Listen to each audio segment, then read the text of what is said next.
Welcome to Scroggins Family Adventures, and today we're doing a time-lapse video of us loading all three of our kayaks onto the roof of our Excursion.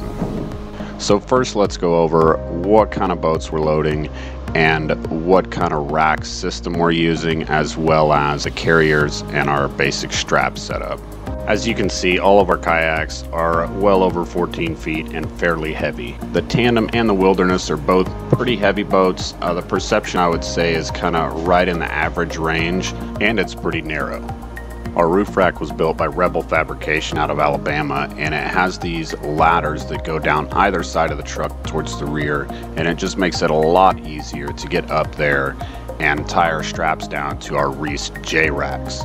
The Necky and the Wilderness will go on the J-racks, while the Perception slides up the center on top of our Rebel Fab system. As far as tie downs, we only use cam straps, that way you can't over tighten with a ratchet style tie down, and we always tie off with bow and stern lines, which are just regular braided rope. When lifting the boat, we put somebody at the bow, stern, and then since I'm the tallest, I get in the middle. After getting it high enough and everybody getting into position, we tilt it up and let it drop down into the cradle of the rack.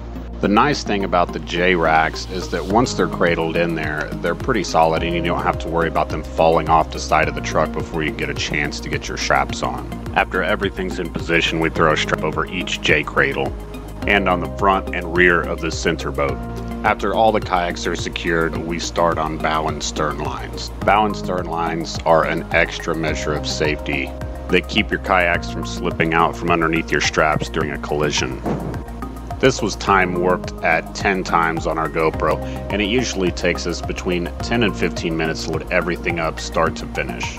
So I hope this video helps some of you guys out and gives you some insight on what we go through to get a rig to the lake. Of course, this process won't be the same for everybody, and there's a lot of different ways to load and secure kayaks. This is what works best for us, as we haul our boats most of the time since we're full-time RV. Thanks for watching, and don't forget to like, subscribe, and new videos out every Friday.